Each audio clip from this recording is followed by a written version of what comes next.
Hello everyone, and I'd like to talk to you about the new Man vs. Machine Team Fortress 2 co-op mode, and kind of little tips and tricks and whatnot. And honestly, right now, I was going to say the best thing to, if you're a rookie player and you have no one to play with, always make sure who's playing what class. And you know what? Right now, I'm playing as the Pyro with a flogistnator. Say that again.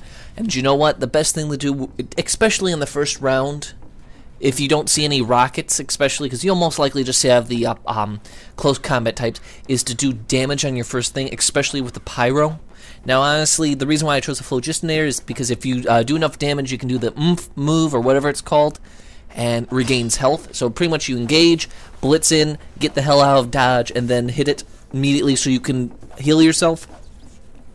And this is the biggest thing that a lot of people forget, is the fact that you need a well-balanced team. That if you try to do every character of the heavy or whatnot, you're not going to do so good. And honestly, kind of like the best mix is kind of what you almost what you see here: a heavy, a medic, a scout, a pyro, an engineer.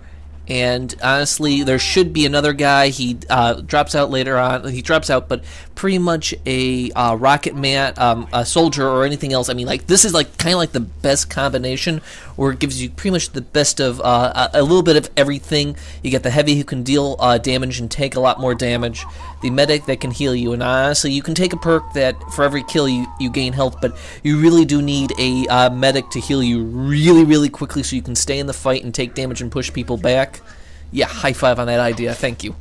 The scout pretty much is there to blitz in and get the money as quickly as possible and do little harassments. He's not there to engage. He has a perk that also, if you run over money, you get health, increase your health and overheal. And I mean, that's a really good feature that really will help him out survivability. But right now, I'll be focusing on mostly the pyro throughout this gameplay. And also, you have the engineer who pretty much is building the sentries, the turrets, and the teleporter, and I'm blanking out. Teleporter and the you know what he built. I don't need to go in really a huge amount of detail yet because I haven't really done him that much. But pretty much this whole setup really is perfect to make sure everyone has a purpose and job to do. And honestly, this is your pyro. You're not there to engage head on.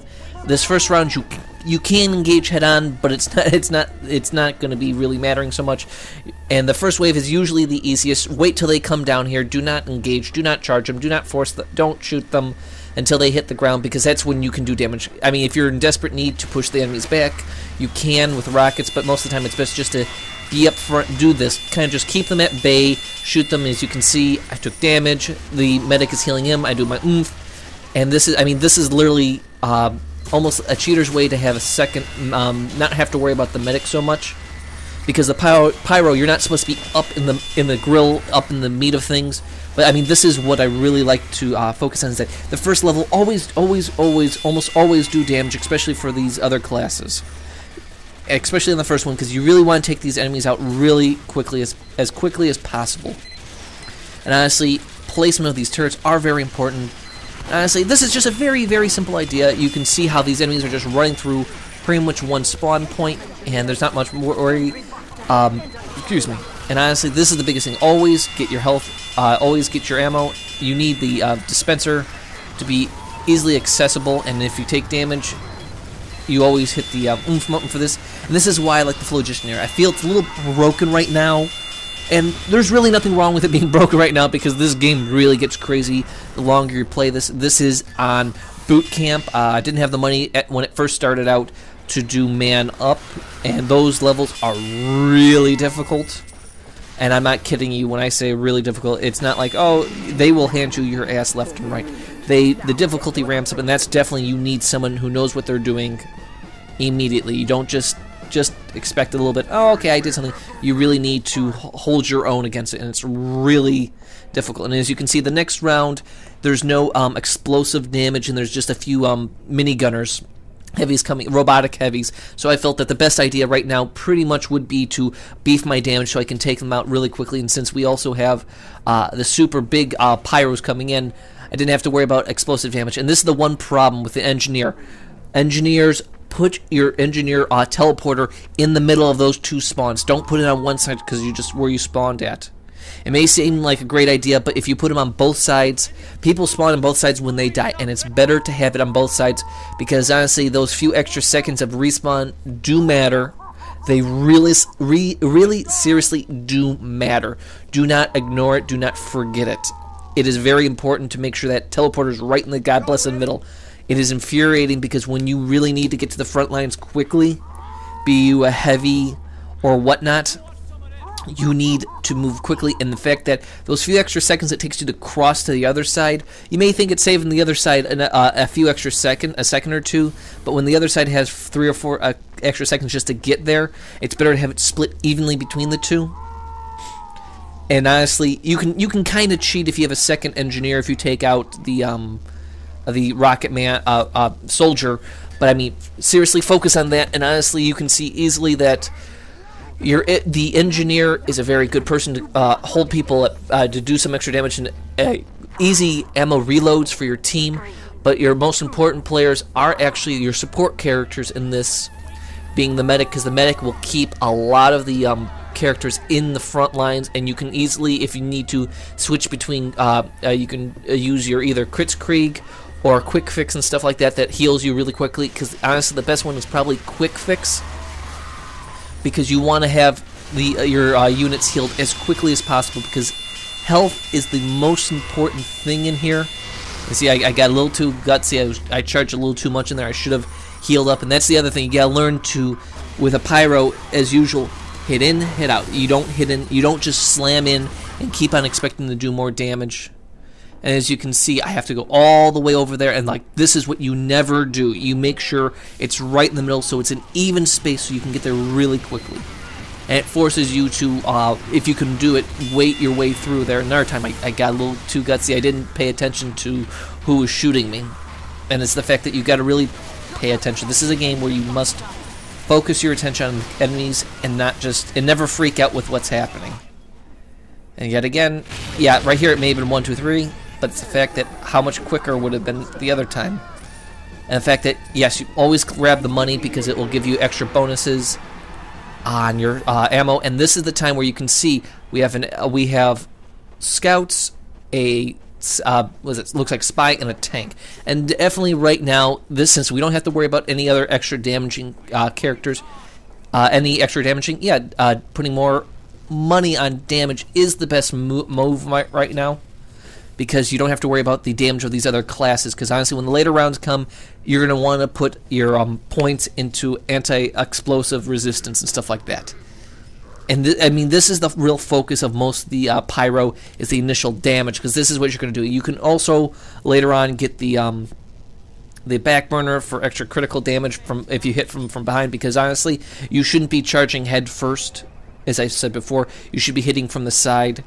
And if you're not going to be hitting from the side, if you're not going to hit from behind, the flogistnator is a little bit better, because if you do damage and you scoot through, you can do the oomph to get your health back and kind of get back in the fray. But you always hit and run with the pyro.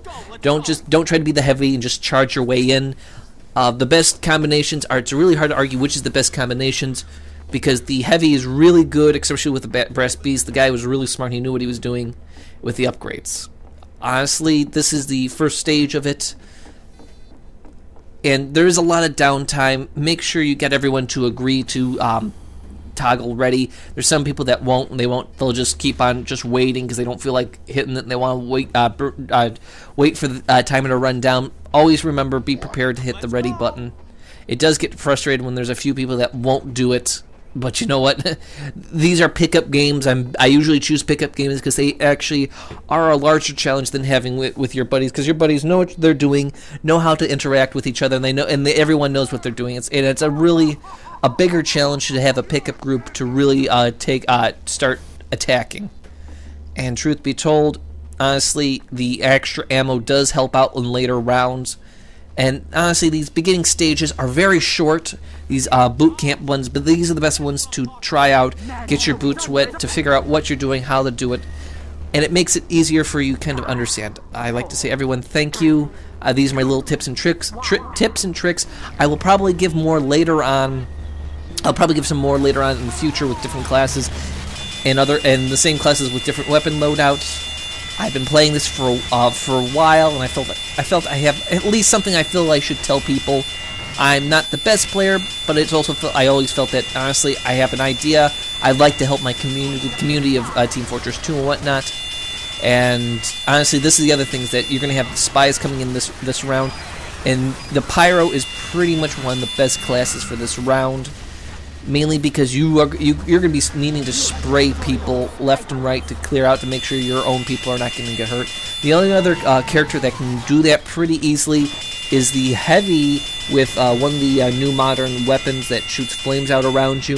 That's the only other time that the class can help out against spies. But mostly, definitely in this round, the pyro is indispensable when they have spies coming around, because you need to pretty much be running around spraying people. And this is the round where you see coming up that has a ton of rockets, and this is the area where you definitely need to be putting the explosive resistance on you really heavily, because as a pyro, you're a weak class, and damage resistance, once you have explosives from a lot of people, matter a lot, because you can't easily zip in and zip out. Honestly, yes, I know right now I did the damage, but I also believe that I would have enough points for myself to be taking damage resistance. And honestly, later on, even though because these are short rounds, you don't have to worry so much on all these upgrades. You'll get them eventually, but it's a fact that I took burn damage, and honestly, that is a very important thing as a pyro. I should have been focusing on damage resistance. This was an earlier gameplay. Sorry about I didn't do my most recent one. I probably misplaced it in my backlog catalog, but honestly, the burn damage does matter a lot. And it's not something that you should be really ignoring, but it's also the fact that when you see explosive damage coming, always focus on resistance. When you're going to see a massive overflux of whatever wave is you can see above, focus on countering that. Yes, you could switch classes and weapons, but those points still stick with your original class and weapons. And you know what?